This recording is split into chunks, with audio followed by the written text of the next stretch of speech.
만보 걷기를 한 지 꼬박 2년. 왜 걸어도 근육이 붙지 않는 걸까요? 뒤꿈치를 제대로 사용을 못하는 것 같고요. 확실히 제 눈에도 보폭이 굉장히 짧아 보이고 매일 오르는 북한산 둘레길. 가장 완만한 코스로만 다닌답니다. 한 14,000보, 12,000보 그래요. 건강을 생각해서라도.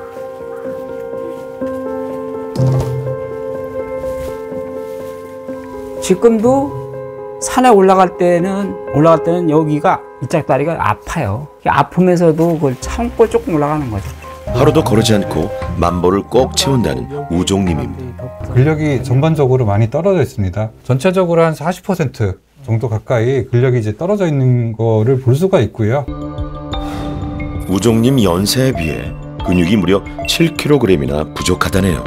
근육량 자체가 부족하기 때문에 적은 근육으로 무리하게 운동을 하다 보니까 자꾸 이제 근육에 고장이 생기는 그런 문제도 생길 수가 있어요. 산 공기를 마시면 없던 식욕도 절로 생긴다는데 우종님이 드시는 건 고기 대신 말린 인삼. 맛있는 냄새가 몰려와도 꼼짝도 안 하십니다. 고기가 입 안에 들어가게 되면 뱅글뱅글 돌고 넘어가질 않아요. 단백질이 근육의 재료인데 신경 좀 쓰셔야겠는데요. 통증이 발생하거나 숨이 차면 무조건 걸음수를 채우기 위해서 노력을 하지 마시고 부족한 근력이나 뻣뻣한 근육을 스트레칭하는 데 더 힘을 쓰는 게 현명한 판단일 수 있습니다. 걸을 때 척추나 관절에 통증이 있다는 것은 우리 몸이 보내는 위험한 사인. 우종님은 일단은 고관절 주변에 근력을 약간 균형 맞게끔 맞춰놔야 되겠다. 우종님은 뻣뻣해진 근육을 풀어줄 수 있는 고관절 강화 운동에 집중했는데요. 5, 잘하셨어요. 네, 5, 6. 정작 내 몸은 이런 걸 원했는데 너무 몰라줬네요.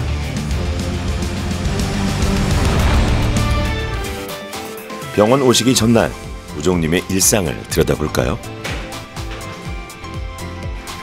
3주 전만 해도 저 계단이 참 높아 보였는데요. 지금은 좀 편안해 보이시네요.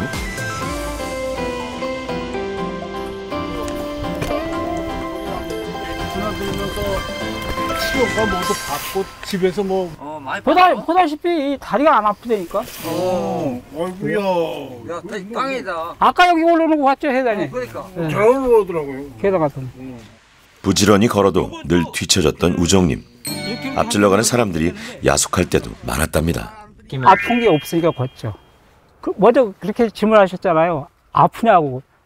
그게 왜 참냐고 그랬잖아요. 전혀 아픈 걸 느끼지 못하겠는데. 병원을 다녀온 후로는 매일 단백질 음식도 꼭꼭 챙겨 드신다네요.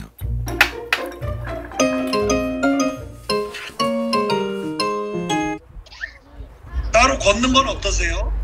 따로 걷는 거는 아주 만족합니다. 아 그래요? 예전보다 훨씬 좋아지셨어요?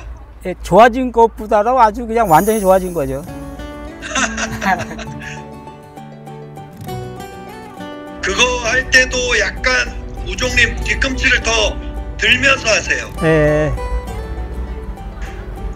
이 걷는 게 리듬이거든요. 걷는 게 이제 앞으로 리듬감이 좋아지시기 위해서 들인 체조니까. 여러분은 건강을 위해서 무엇을 하고 계시나요?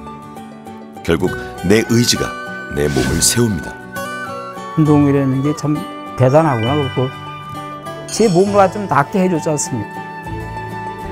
통증이 원래 뭐 10점 만점으로 치면 어느 정도였는데 가장 아플 때가? 아마 한 40%는 감소됩니다. 아, 그래야 거의 40%까지. 확실히 좋아진 거는 골반 쪽이 조금 좋아졌어요.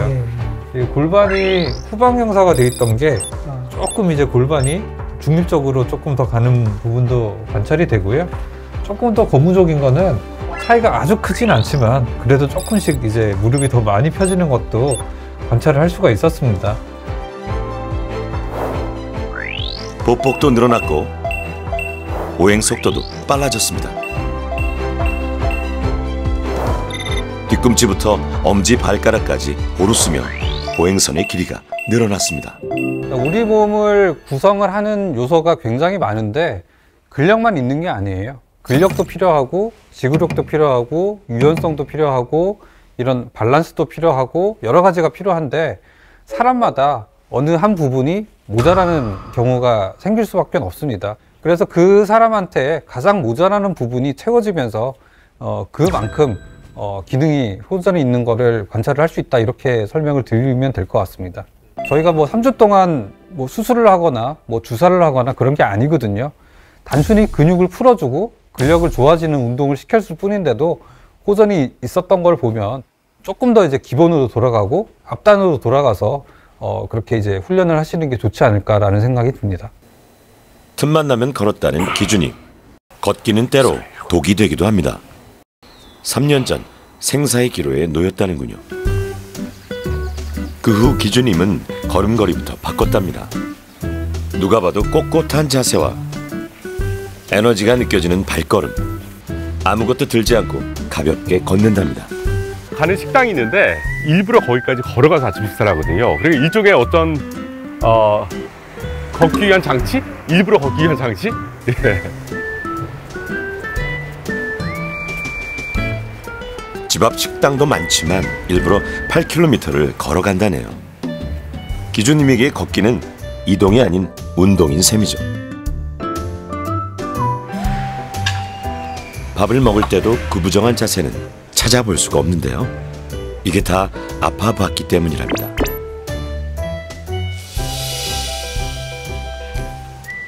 항상 이렇게 밥 먹으면서 보지는 않고 식사를 중단한 상태에서 이렇게 보는 거죠. 걷기 동호회 활동만 10여 년. 산티아고 순례길은 3번이나 다녀왔을 정도로 기준님은 걷기 마니아였는데요. 새벽 3시 좀 넘었는데 식은땀이 쫙 나더니 눈앞이 노래지는 것 같은 걸 느꼈어요. 그래서 119를 불렀죠. 병원 응급실로 가서 정신을 차렸을 때가 한 5-6시간이 지난 다음 날이었어요.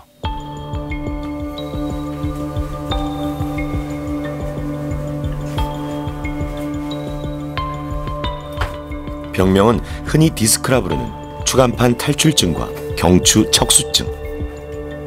수술을 권유받기도 했지만 주치의와의 상의 끝에 자세부터 바꿔보기로 했답니다.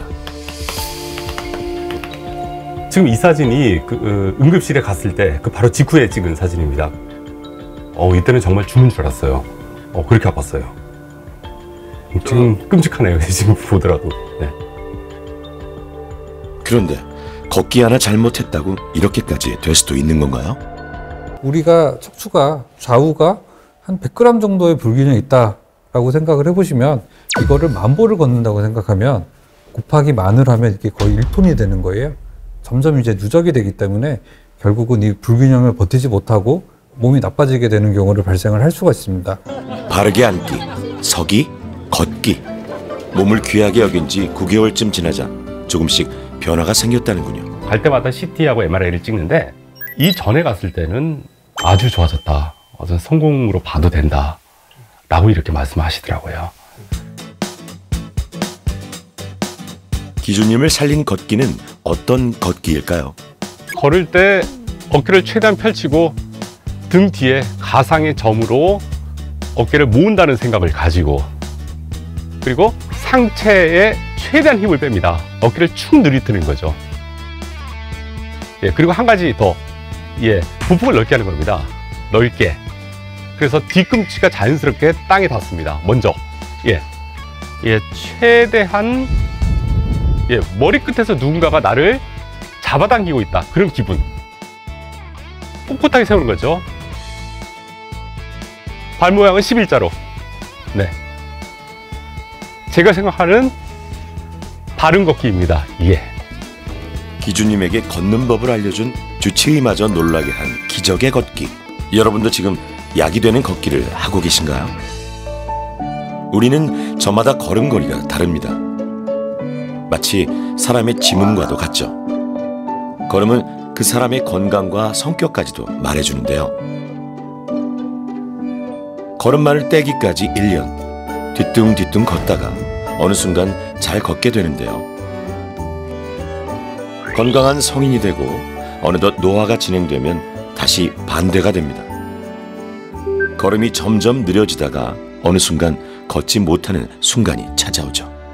걸을 수 있다라고 하는 거는 우리가 살아있고 건강하다는 것을 보여주는 가장 중요한 기준이 아닌가 이렇게 생각이 듭니다. 걷지 못하는 순간 죽음으로 가는 길목에 들어선다라고 생각을 해도 될 것 같습니다.